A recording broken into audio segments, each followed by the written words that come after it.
चलिए आइए। देखिए, सोनू निगम जो हैं वो एक महान गायक हैं और हर कौम से ताल्लुक़ रखने वाले लोग उनके फ़ैन हैं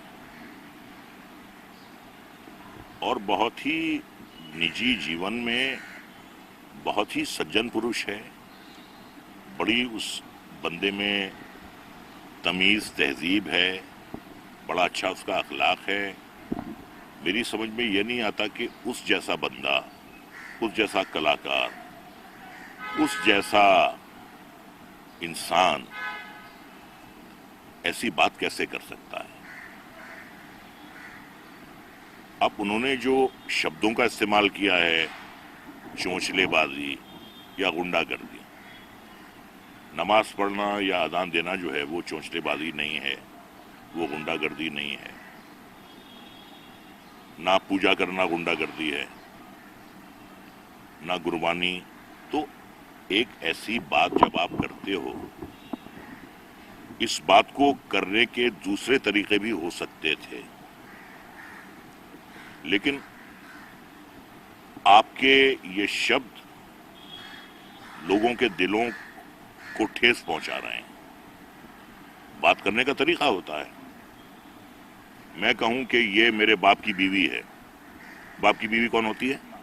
माँ है। और मैं ये कहूं कि ये मेरी माता है, मेरी मातोश्री है, मेरी वालिदा। बात कौन सी सही है? माँ है ना।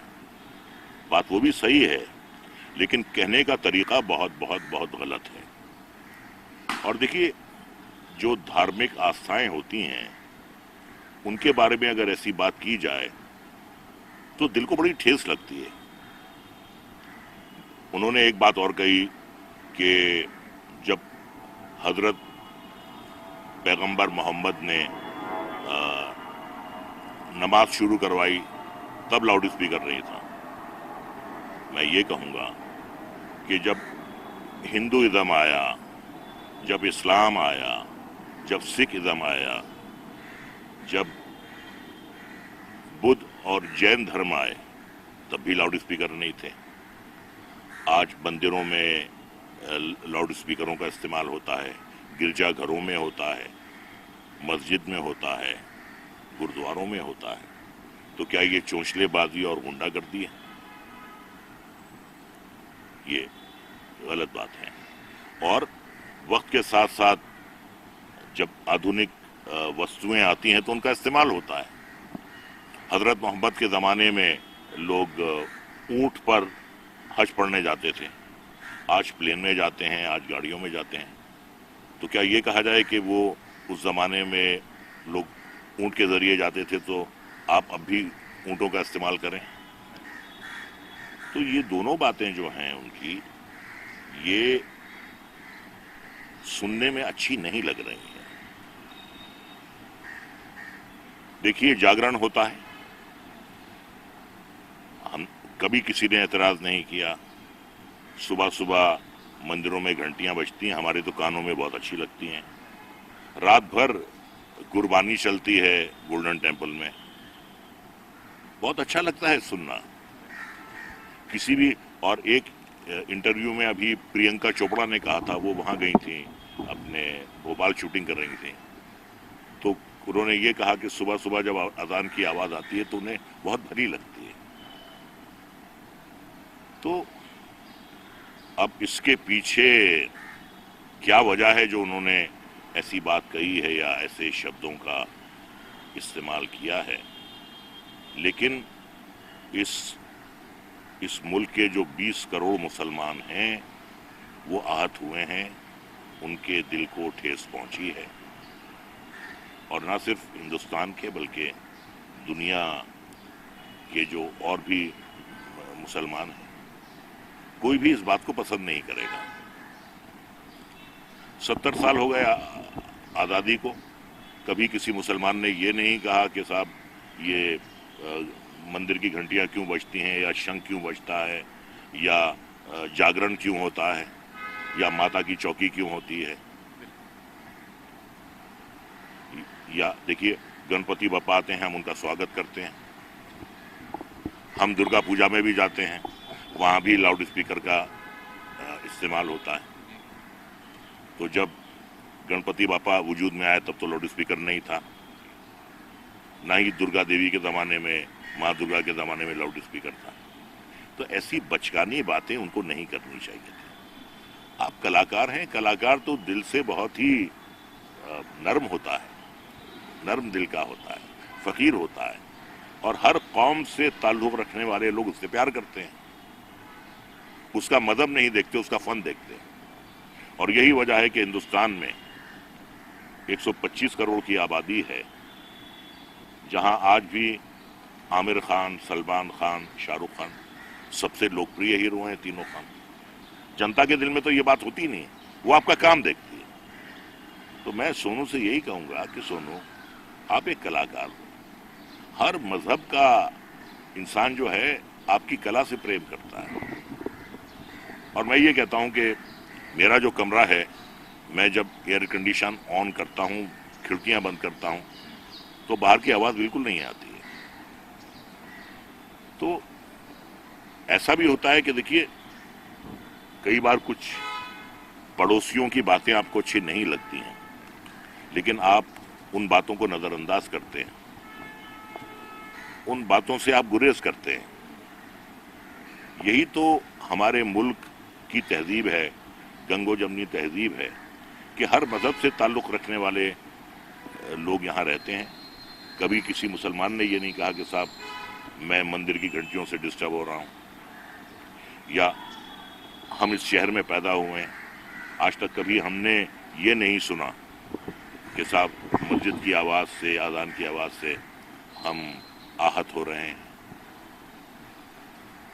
तो ये तो हम सबका मुल्क है, और हर धर्म, हर मजहब, हर जाति, हर रंग के लोग यहाँ रहते हैं।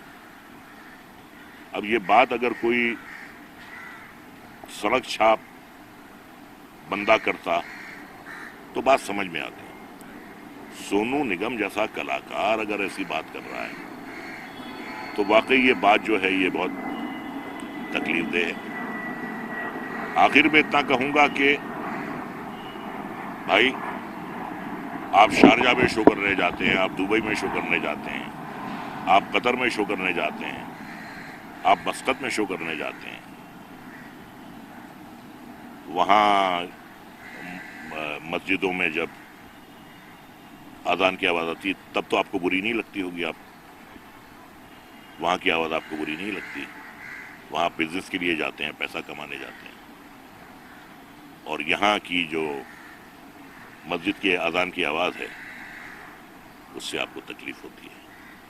तो ये बड़े अफसोस की बात है, उन्हें ऐसे शब्दों का इस्तेमाल नहीं करना चाहिए। तो ये भी कहना चाहूँगा कि अब जो उन्होंने मतलब ज़बान से जो बात निकल गया वो वापस नहीं ले सकता, लेकिन फिर भी आपको लगता है कि माफ़ी मांगना ज़रूरी है उनके लिए? नहीं, देखिए, माफ़ी मांगना जो है, मेरी बात सुनिए, माफ़ी अगर उन्हें ऐसा लगता है कि उन्होंने ये बात गलत कही है, खुद उनको इस बात का एहसास होना चाहिए।